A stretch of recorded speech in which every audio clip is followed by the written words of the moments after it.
I want young, brilliant minds to be innovative and creative. It's part of our genius. And I know that if they do that well, then they're going to figure out a way to do things better than the way they're being done today. But on occasion, they're going to skin their knee. Mm-hmm. And that's okay.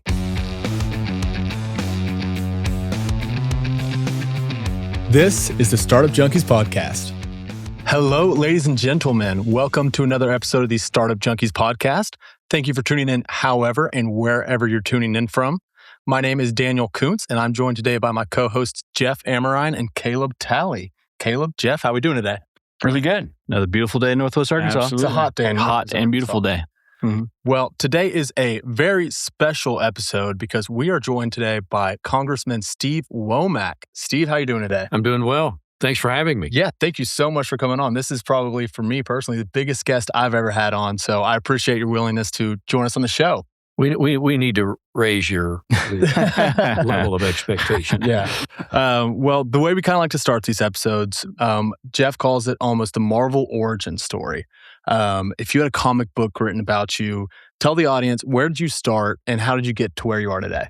Oh, wow. And I'll try to do this briefly, but I could take the entire probably hour to get into detail. But, I was born in Russellville back in 1957, and my family immediately moved when my dad graduated from college, moved up into Missouri, and we lived up there for a number of years. Some in Lexington, Higginsville area, Northwest Missouri, and then we moved over to Moberly, where I went K through 10. So that's kind of where I grew up in North Central Missouri. And then in 1973, we moved back to Arkansas, where I was born. So I was born there, but I didn't live there.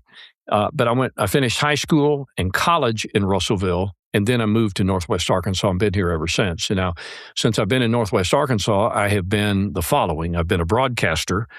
We founded a radio station that was on the air for over 45 years, owned and operated by our family. That's what my dad's business was. And then I left there in 1990 and took a job at the University of Arkansas in the ROTC program. I was a captain in the National Guard, and they had a slot for a National Guard captain, and I took it. And I did that for 6 years, and then when I left there, went briefly back to broadcasting, but just needed to do something else. So I ended up at Merrill Lynch for 2 years as a financial consultant, a whole nother story. And then was kind of bitten by that political bug in 1998 and declared that I was going to run for mayor of Rogers. I happened to be on the city council, and I was engaged in city politics, and I knew the financial condition of the city and where we were going, or more appropriately, where we weren't going. And I thought I could offer a better idea. So I announced my candidacy and won an election in 1998, and then served 3 successive terms, the last 2 of which were uncontested. And then in 2010, John Bozeman, out of the blue, decides he's going to run for the Senate and creates an open spot in the House. And I had a lot of people ask me to pursue that. So I thought, why not? I'd gotten kind of a little bit bored as a mayor, done everything I'd wanted to do and set out to do and more.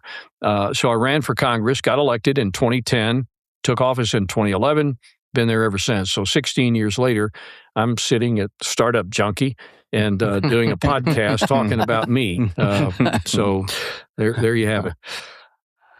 Yeah. So it all kind of just, made its way here to Startup Junkie in the end. So what we do here at Startup Junkie and who we serve in the entrepreneurial community.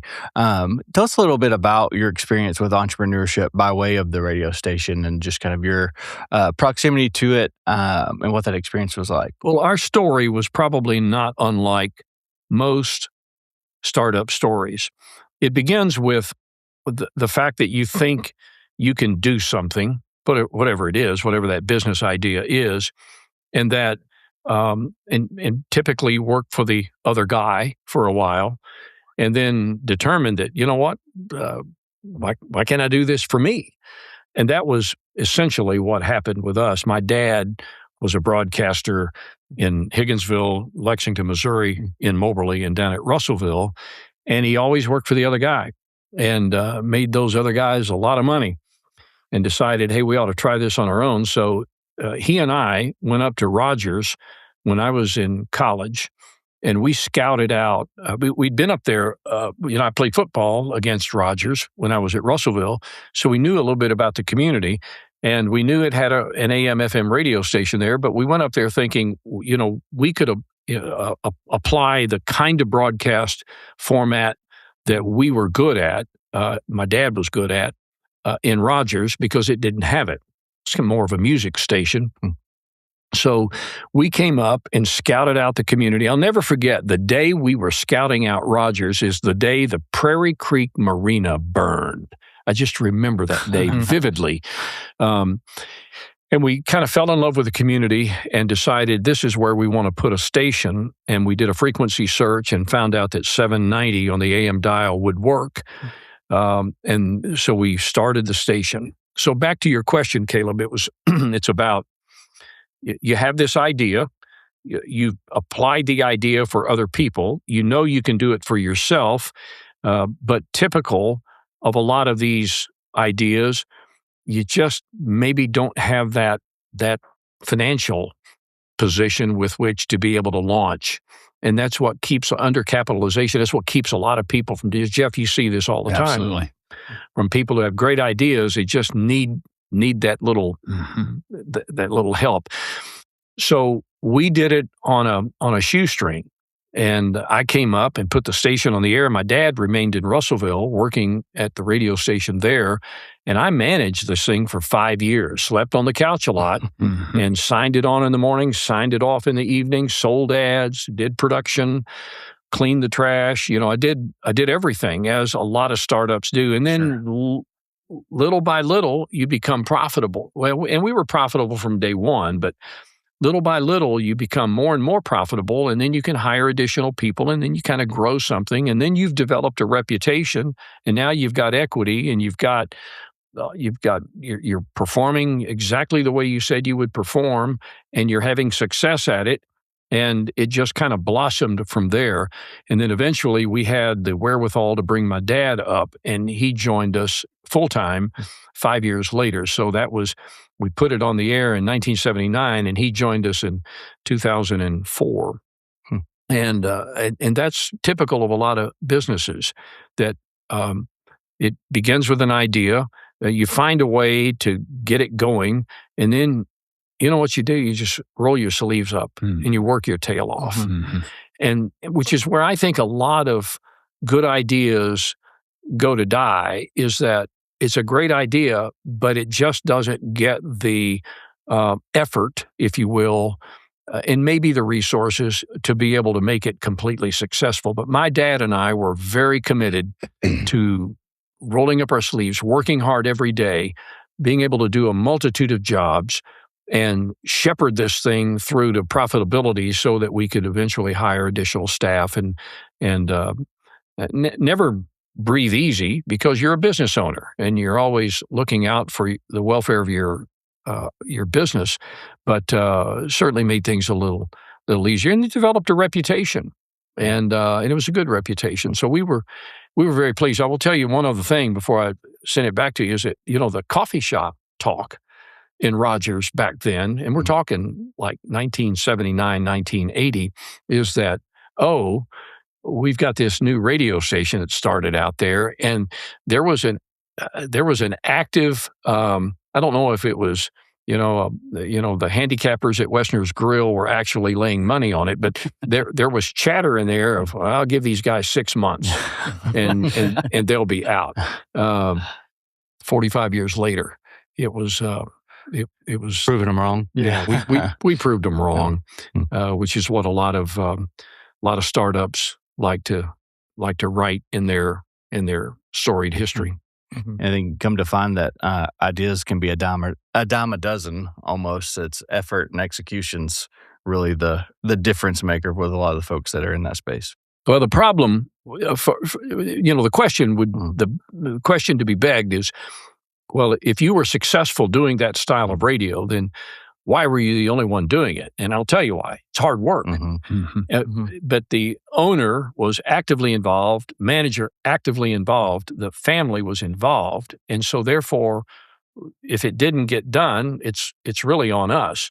And that's where I think a lot of businesses fail, is that they're not fully invested in the operation of the organization. We were tremendously involved in it, but it was hard work. And that's the answer why nobody else would do it. And that's why there was kind of a prediction market, if you will, back then that would suggest that, well, they're not going to be around long because this is a lot of work and they're going to get tired of doing this. But no, the more we did it, the more we wanted to do. And we became, I think, kind of an institution in Northwest Arkansas. Talk a little bit more about, so it's clear, I mean, you just demonstrated the requirement for tenacity and grit and resilience through all that. You spent time in competitive athletics and also in the military. How did that experience inform everything you've done since, including running a business? Both. But athletics and the military, the characteristics for success are basically the same. You know, I quote often the soldier's creed that says, you know, I will always place the mission first. I will never quit. I'll never leave a fallen soldier. You know, the things that you commit to in your principled activities, I think drive a lot of this. So in football. And I played basketball too. We weren't very good in basketball, so we're not going to talk about basketball. But in football, we were okay. And it was a really good program.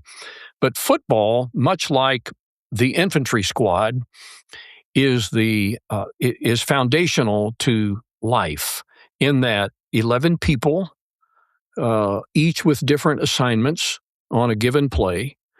And the play becomes successful when all 11 execute their play.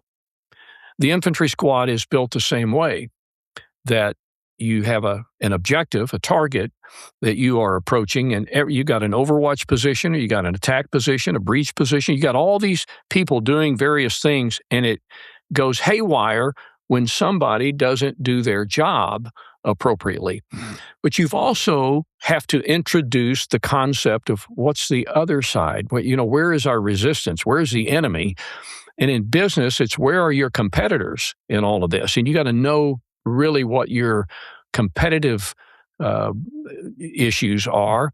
And in the military, you got to be able to, Sun Tzu said it, he said it in that famous book, The Art of War, that you can know yourself and know your enemy and you never fear 1,000 battles. But if you don't know one of those sides, then you got issues. And I think they're synonymous. Athletics, of course, is fun. Military is very serious, but they both teach you the same thing, and that is hard work, fundamentals. Jeff, a lot of business failures is because people just, they fail on the fundamentals, and life is all about fundamentals. And I talk about that a lot, particularly when I'm with young kids. I talk about the challenges that people have writ large. For example, as a member of Congress, I have a lot of people come to me needing money for various things. So let's just pick one. The issues regarding drug abuse, use and abuse, and the incarceration rates, and the cascade of problems created by people, doing illicit drugs. If you look at the needs of our country from a variety of perspectives, most everything that becomes a problem or a challenge for the country is, if you peel back the layers and get to the core issue, it's because somebody made a bad decision. People make poor decisions, then they pay for it later, and then they need help. We're always going to have people making poor decisions. So I try to preach to young people, just be good at making decisions, and you're going to make decisions all your life. You're going to make decisions about how long you stay in school. You're going to make decisions about your health. You're going to make decisions about your relationships, your life partner. You're going to, all these relationships, and sometimes you can make a very, very poor relationship, and then things happen, and then you need, and then the request is the federal government. So I just say to people often, as a country, we need to make better decisions overall. And if we did a better job of that, then our fiscal condition would be much better. The strength as a nation would be much better. I think some of the problems that we're challenged by, the challenges we face today with, home prices and, affordability and gas prices and all that kind of stuff, some of that would melt away if we were all in a little better condition financially to be able to manage through some of these challenges. But again, if you begin your adult life having made some very poor decisions, then you're playing from behind. Mm-hmm. And I'd like for us to do a better job. And young people need to get. It's kind of like what McRaven said, the former SEAL commander, at the famous speech he gave at Texas, when he said to them, "If you want to be successful, start by what, Jeff? Making your bed. Make your bed. Make your bed." And I use that a lot. Yeah. Mm-hmm. Make your bed. Start the day with success. Make your bed. Mm-hmm. If we did a better job of that, we'd be a better country. Mm-hmm. I think in addition to, striving to make better decisions, being willing to learn from the poor decisions you made and having that level of self-awareness in that process to learn from them as well. Well, in Arkansas, there's an old saying, you don't learn nothing the second time you get kicked in the head by a mule. And there's a lot of truth to that, a lot of wisdom in that.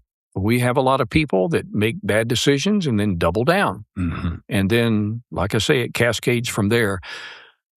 But you're right. And look, people are going to make bad decisions. That's just a fact of life. It's important, though, that they learn not to touch that hot stove again. And I tell my team, some of which are here today watching this, that in my leadership philosophy, I talk about mistakes. And the way I say it in my leadership philosophy to them is that I underwrite, as a boss, I underwrite errors of enthusiasm. I want young, brilliant minds to be innovative and creative. It's part of our genius. And I know that if they do that well, then they're going to figure out a way to do things better than the way they're being done today. But on occasion, they're going to skin their knee. Mm-hmm. And that's okay. Mm-hmm. I underwrite those. As long as it's not involving matters of character or safety, then I own those. Because that individual, that's the best learning experience they could ever have. That is by failing. And then I tell them it's okay to try and fail, but it's not okay to try and fail and then fail to try again. And that's I think sometimes we get hung up right there. So those are just philosophies that I impart to my employees, and we've done a pretty good job of it. I've got good kids out there. Team Womack is pretty large when you consider how many people have worked for me and what they're doing now. Congressman, what you described is the essential DNA of successful entrepreneurs. It is. They attack the marketplace, they learn from what they try, and they iterate quickly. And you contrast that. That's not a DNA that is universally held around the world. There are cultures where if something's not laid out in a policy or a process, they're so afraid of making a mistake, they won't try. And it's one of the differentiators that U.S. entrepreneurs have still today over anywhere else in the world. We're not afraid to try something. Might not work out, but I think there's also an acceptance, particularly with an entrepreneur in the business community, that you got to do that if you want to advance. Occasionally, there's going to be mistakes. No if you question. learn from them, you move to the next step. No question. And I'm glad you mentioned that, Jeff. So those of you that are watching, you can tell by the color of Jeff's beard. Now, he colors his hair. No, I don't. You can tell by the color of his beard. He's not a spring chicken, and nor am I. And we both will remember the days militarily back in the 80s, where we existed in what I called a zero defects environment. Mm-hmm. We were trimming down the size of the military before we built it back up. But then we're looking for ways to get rid of people. And that's just frankly said. The peace dividend. Yeah, I remember. Dividend. And so people that worked in the U.S. military walked around really literally with their contracts in their pocket thinking they could be next. And they were fearful of making a mistake that could cost them their career. And that's what I call zero defects. And I hated zero defects because it violates what I just talked about a minute ago, is that I underwrite errors of enthusiasm. You're going to make mistakes.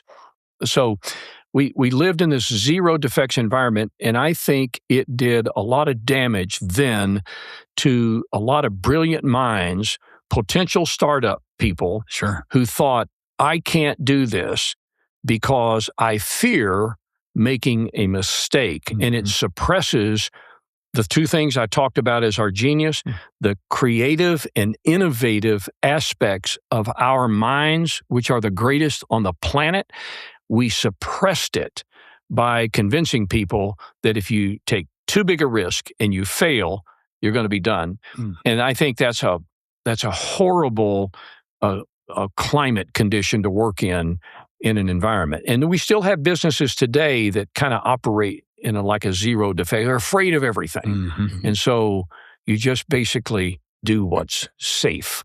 And what's safe is maybe not the best solution. It's all self-preservation. Yeah, exactly.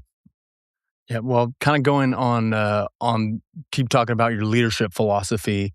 You've had to make a lot of high-pressure decisions in your career, whether as a business owner, a politician. How do you approach decision-making when maybe there's not a right, obvious answer? Well, all through my life, I was, startup. This is long before Startup Junkie, but before we took the air today, I looked up here at this series of very important credentials that define a Startup Junkie aficionado. And what does it say? It says do the right thing, and that's that you just do the right thing. In Rotary, is it the truth? You start with the basic, is it the truth?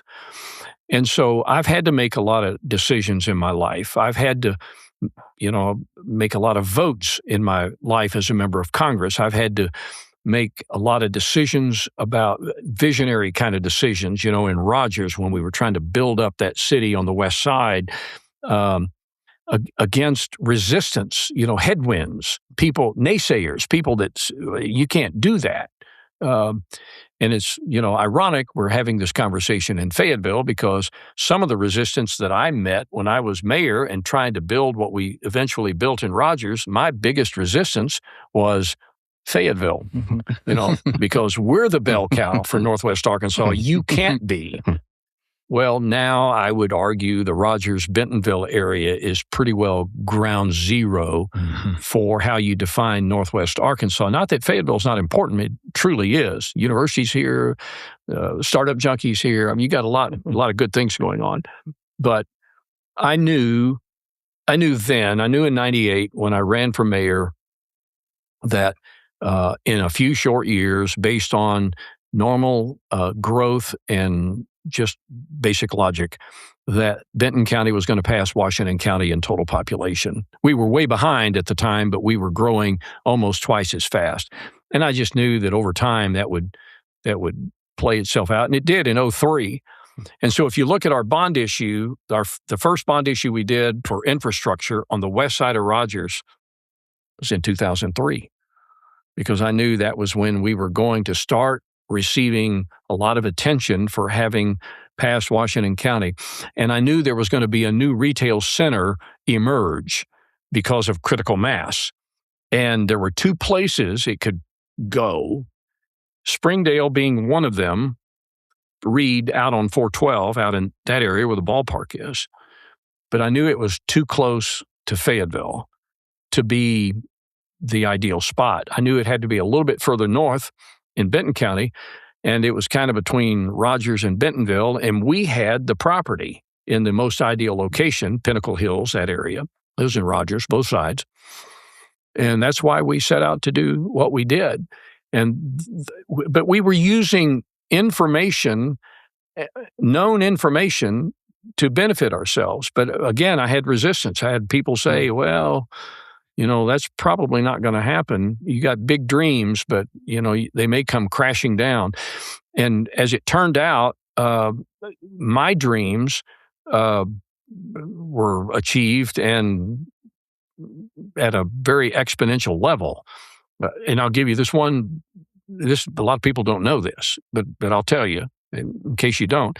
The Pinnacle Promenade that a lot of people go to now at exit 82 and 83 in Rogers, that wasn't the original location of the Promenade.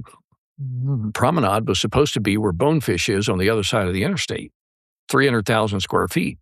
We thought we were in tall cotton until Bill Dillard stood up one day, and it was June 21st, 2003. I remember it like at 2:30 in the afternoon. I remember it like it was yesterday, and looked outside the window of the Hunt building across into that old Rife farm, 400 acres, where the Promenade is now.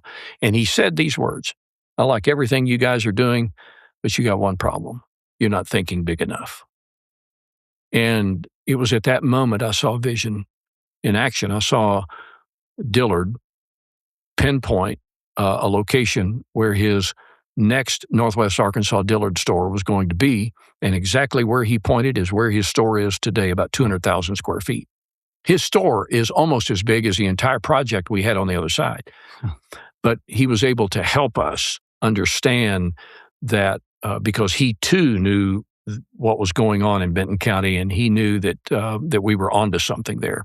And so that's how, J.B. Hunt, I'll never forget when he said, you're not thinking big enough. J.B. Hunt was sitting there, and he said, well, I've never been accused of that. and he said, well, who owns that land over there? J.B. said, well, I own 200 acres. I got an option on the other 200, and it was over. The Startup Junkies podcast is brought to you in part by Arise. Arise helps Arkansas tech and tech-enabled startups grow with no-cost coaching, capital navigation, and expert connections so founders can scale faster. Learn more at arisearkansas.org. I like how you talk about just the growth of Northwest Arkansas as a whole. What are we doing right here, and what still has room for improvement? What we're doing right is we're recognizing that we can't we can't continue down the road business as usual. We have to invest in infrastructure. Mm-hmm. And there are a lot of things that are obvious, the road developments and the relief that we're trying to get. I was telling my staff coming down today, and anybody that drives 49 in the morning knows that it's 3 wide, bumper to bumper, northbound during drive, and it's free flowing going south. Mm-hmm. And then it reverses in the afternoon. It's bumper to bumper, 3 wide going south and free flowing going north. Well, that's instructive to me. We have to figure out a way to better move traffic.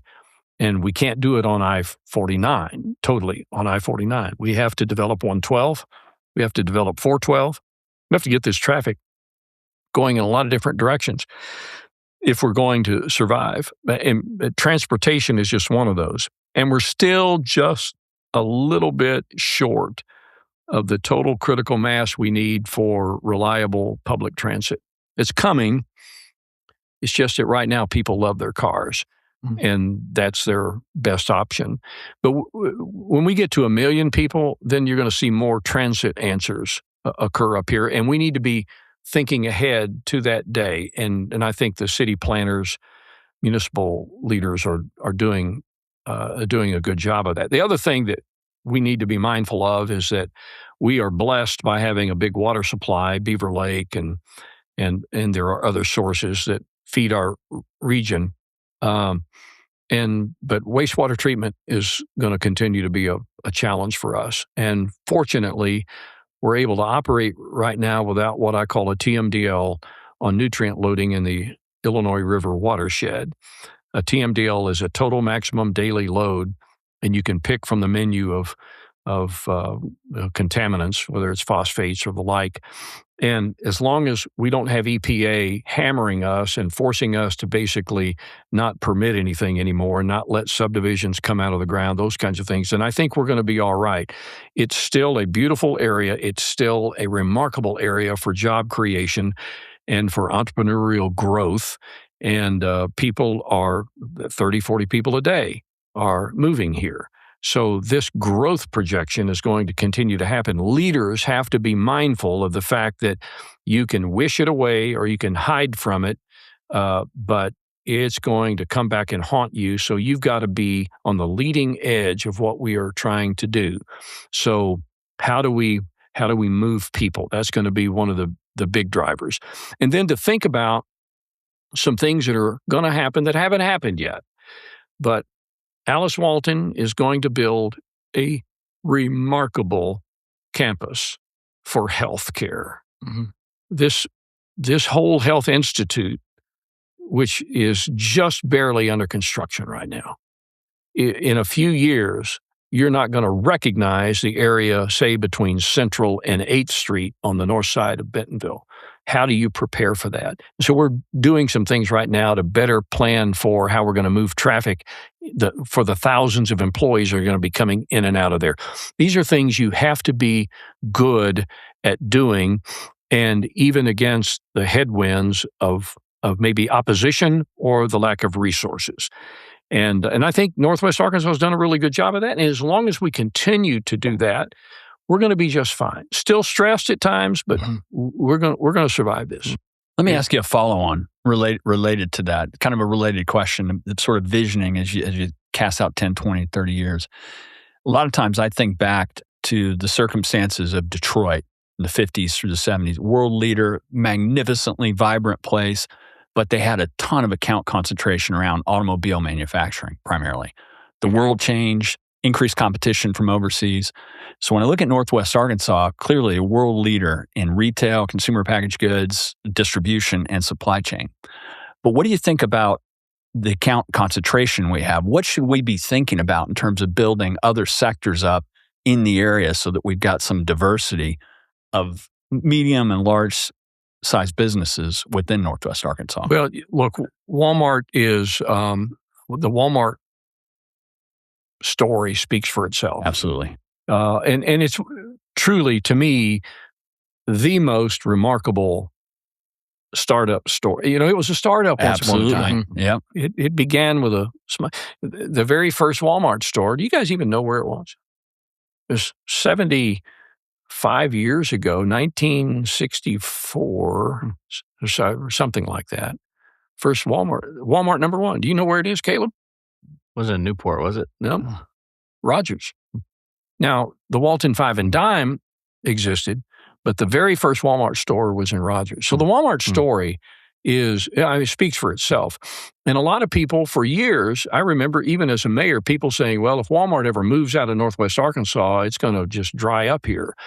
And then when they announced plans to build the new campus, which is amazing, which is needs its own zip code. Yep. I mean, it's crazy. It's amazing. I think, you don't hear those rumors anymore that, Walmart may move out of here, but it is, it has achieved, I think, remarkably, all of the objectives, and probably even Sam, if he were alive today, he passed in 92. If he were alive today and saw it, he'd have to be impressed with what that management team has been able to do with his basic ideas of everyday low prices and getting out into, the rural areas and those kinds of things.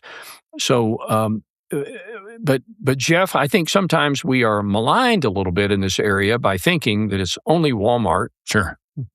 Remember, there's a Tyson component to this. Sure. And there's a J.B. Hunt component to this. There is a University of Arkansas, land-grant university, tied to this thing. There's an XNA piece to this thing. There's a White River set of, dams that create water supplies tied to this. There's and now we've got a recreational component to it. I mean, we're the mountain biking mecca of the world now. People are coming from everywhere to ride these trails.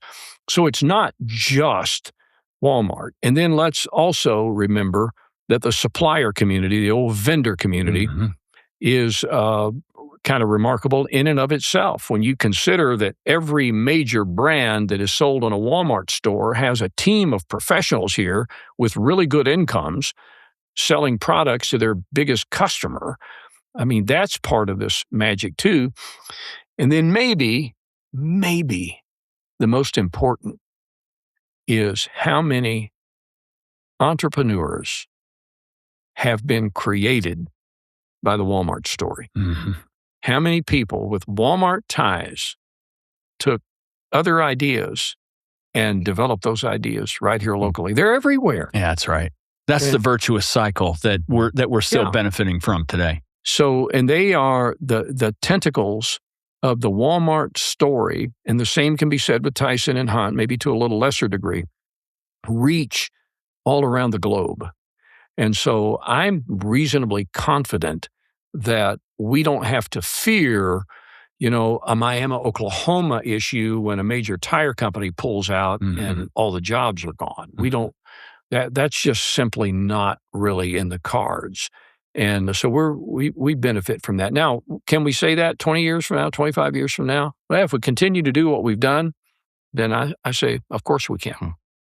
I feel like we have the privilege here at Startup Junkie to kind of be in have a front row seat for that next wave of entrepreneurs who are building and developing, and whether it be in outdoor recreation or whatever that next industry, or healthcare with all that effort in that direction as well. Kind of get to see some of that on the front end of where that might go, and so it's exciting to be a part of that process. Well, as long as entrepreneurs are being created, which is why I love Startup Junkie, you guys are part of this future. I mean, you're creating our future, and that's why when we threw some money into this project back a couple of years ago, 3 or 4 years ago, and it's paying handsome dividends. What you guys are doing for our region. The other thing is, we're not an area of just a whole bunch of natives. Most of the people that live in our region came here in the last 2-3 years, 10 years, maybe 15 or 20. 60%, I think, is the number. I've told people before, if you've been here 10 years or longer, you're a native. That's right. You're a native here. And there's some good and bad with that. Sure. Maybe they don't know the history of the area quite as well. Maybe they think everything just kind of fell into our lap. There's a lot of hard work involved in it.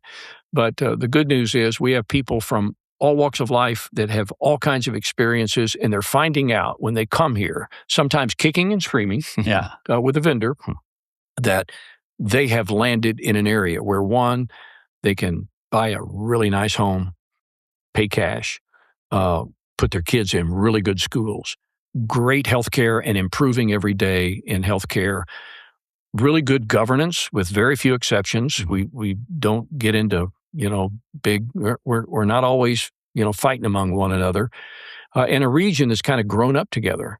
And so you don't have kind of the Friday night issues that you used to have. Yeah. So we work very well together. And I credit our governing bodies for having the foresight and the wisdom and the discipline to work together, because what's going to help Springdale is certainly going to help Rogers, and so on and so forth. I couldn't agree with you more. I mean, I think whether it started with that kind of scrappy, hard scrabble Ozarks DNA of we're just going to figure out a way to get something done, it's been an adopted cultural thing where once you get here, everybody's motivated to help the other person that's coming here to be successful. We see it all the time. We hear about it externally. It's not just us saying it. So you're exactly right. It's a can-do area where everybody wants to figure out how to help the other person out rather than have this view of scarcity mindset. I think if there's one thing that we need to pay a lot more attention to, and the chambers, I used to tell the chambers early on in my congressional career that if workforce training is not number one on your agenda as a chamber, it soon will be. Mm-hmm. And I think workforce development is incredibly important, particularly in the area of the skilled trades, because we got all these homes being built. We got all these HVAC units going in and all these all this electrical stuff going in. And yet we do not have the workforce with those skills to be able to manage the growth that we have now and the growth that is coming. And I do think that we'd be if there was one project I wish we could execute on that's kind of big scale stuff, it would be a campus that would be suited to the variety of skills that would be state of the art with the proper equipment and the proper expertise teaching, so that we can prepare young men and women who want to do, electrician work or plumbing work or HVAC work or whatever the skills that are needed up here are, construction trades, those kinds of things. I wish we had a campus, a sized campus, state of the art, centrally located, where these kids could go to that university and graduate and go on straight into the workforce. Now we're seeing some of it. Some of our high schools have these programs, but they're small scale and suited basically to that particular region. I'm thinking something much bigger that could be part of a certification process, credentialing of people for certain things, and then addressing the needs that are going to be most prevalent in that area. So I think workforce is going to continue to challenge us as a whole. And if you want to check me on that, then on a day like today, let your air conditioning go out and you make a phone call to get somebody to come look at it. Yeah. See you next week. I experienced that too recently, so that stings to even think about. Yeah, you're exactly right. It's not lost on us either. I think a lot of times people will assign our mission as being tech-oriented. We help businesses of every type, and those skilled trade businesses are not going to be put out of business by AI. And if you can infuse in those people that have the skilled trades knowledge how to run a good business, they can build amazing businesses that employ a lot of people, help a lot of people. No question. I mean, you're right on that point. I think to follow on to that, Jeff mentioned kind of how the culture of Northwest Arkansas supports entrepreneurs, trade entrepreneurs. What's the role of government in terms of supporting entrepreneurs or getting out of their way almost? Well, I hate it when people say, "What's the role of government?" It's as if. I'm sorry. No, it's a fair question, Caleb. It's as if there has to be a government solution to everything, and that's or get out of the way too. Look, if Sam were alive, or JB were alive, or Don Tyson were alive and sitting here at this table today, they'd probably all agree that less government is better. I don't know.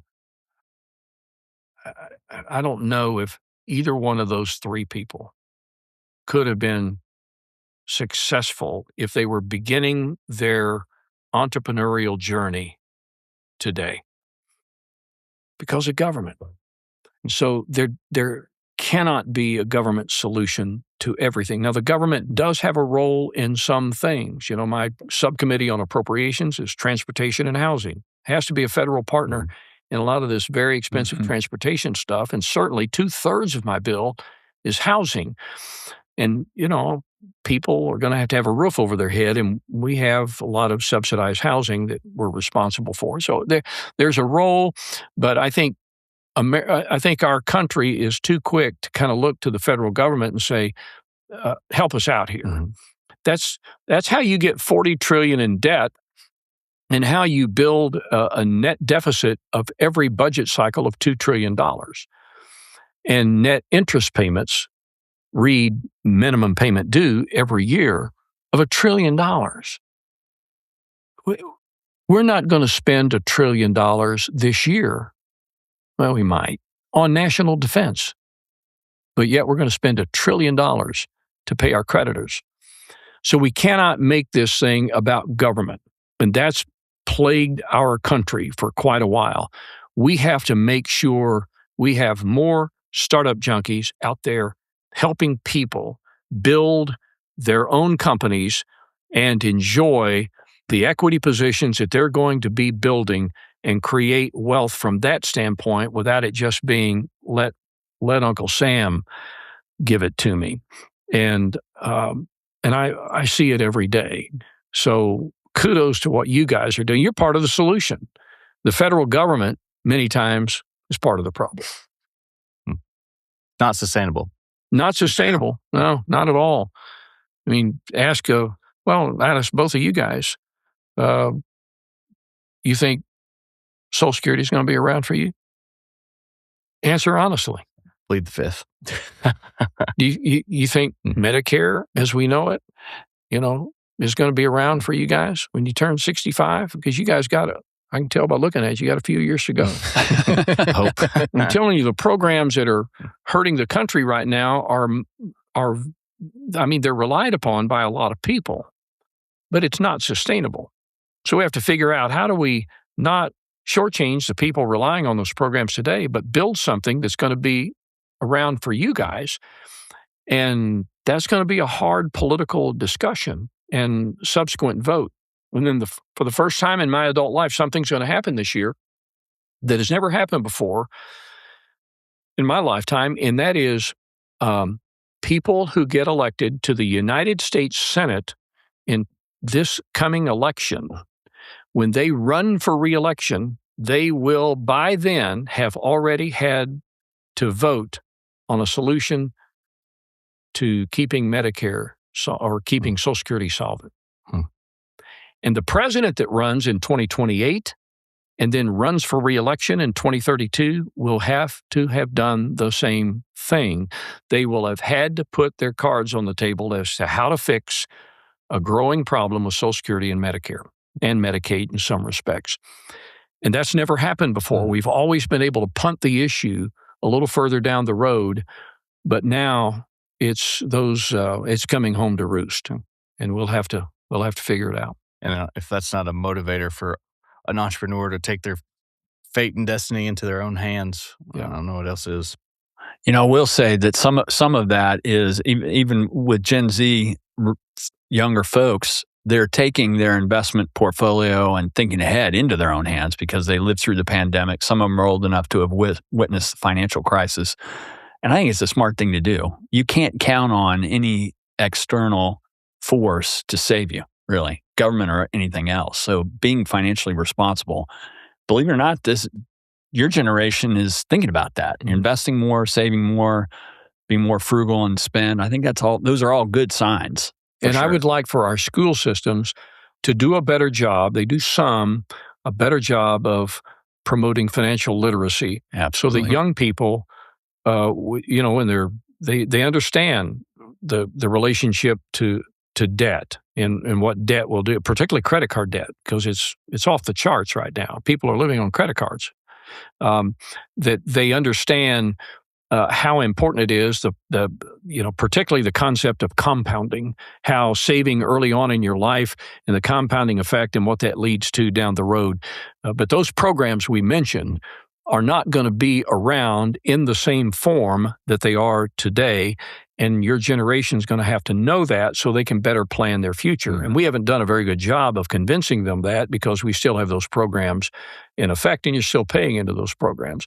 So there's a lot of things that we're going to need to be doing over the next few years and the Congress is going to be involved in these because it's going to take congressional action. And when it happens, it's going to be a significant emotional vote for a lot of people because it's going to step on some benefits that people rely on. For sure. Yeah. Well, if you were to give some advice to an aspiring entrepreneur, maybe listening to this episode, what would you tell them? I would tell them to calculate your risks. That is tantamount to saying you're going to take some risk, but calculate them well. Roll your sleeves up. Mm-hmm. I mean, if you're going to chase an idea, make sure you're fully invested in it. That it's on you. How my dad and I started. My dad would tell me from time to time that in the history of humankind, nobody has ever drowned in sweat.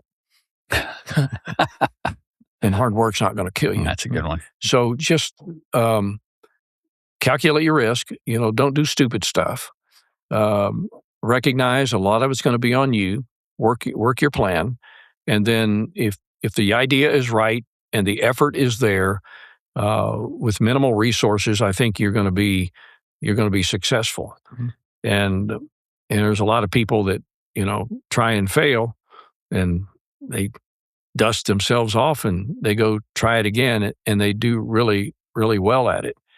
And we have examples up here in Northwest Arkansas of people that this wasn't always easy. I mean, you ought to sit down and while you still can, and have John L. Hunt tell you that J.B. Hunt story, because there was a period of time, believe it or not, where they sent people home on Friday when they first started up and couldn't make payroll and were expecting that they were going to be out of business. And their employees showed back up on Monday, and they thought, well, they believe in this, so we keep going. And now look at that company today and what it's become.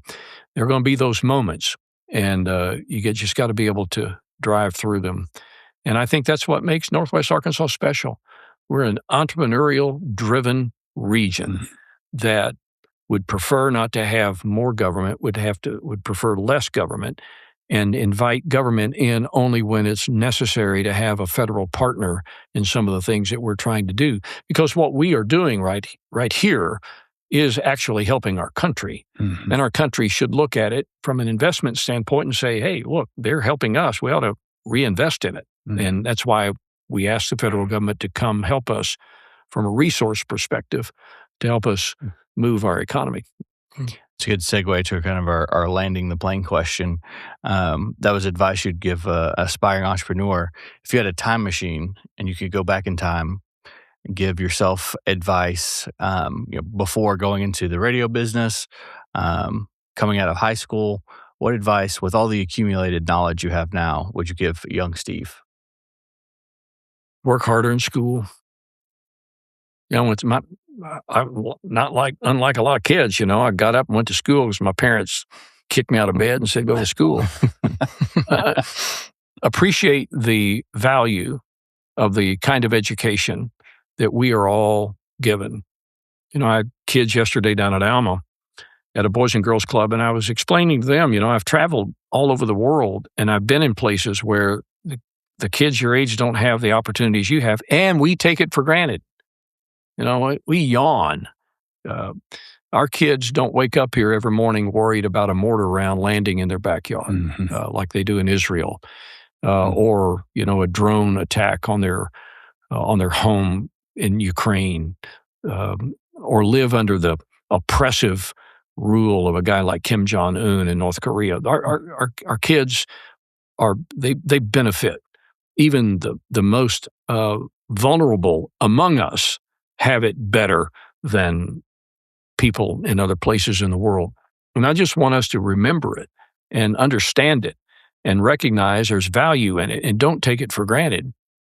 And if our kids will make better decisions and stay, hooked to the wagon in school and stay away from, the crazy distractions that go on, whether it's on social media or, drug and alcohol abuse or those kinds, if they can avoid those challenges, then they have a remarkable opportunity to enjoy the kind of success and then help this country build the economic vitality that will sustain us going forward. That's what we are really good at here in Northwest Arkansas. And that's why so many people want to come be a part of this. So if I were giving myself advice, I would say, learn from don't just tell these kids this, live out what you preach.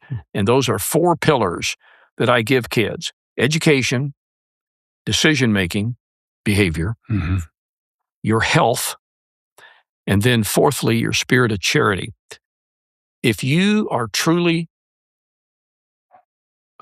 feel truly privileged, as you should, to wake up in America every day and to have what we have every day, then you have an obligation, in my opinion, to pay it forward, to give something back, to honor the country that has been really good to you.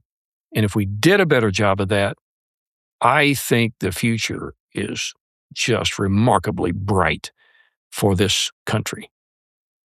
It's pretty good advice right there. It is. Agreed. And we don't say it enough, but we appreciate your leadership and all you've done for the 3rd Congressional District, Northwest Arkansas, for the entrepreneurial community, for the Service Academy nominees. That's how you and I really first met some years back when I was a Blue and Gold officer for the Naval Academy. We appreciate all you do, and we don't take it for granted, because good leadership, you know it when you see it, And you can also tell when you don't see it. You've been a great leader for us for a bunch of years. I really appreciate it. I appreciate that.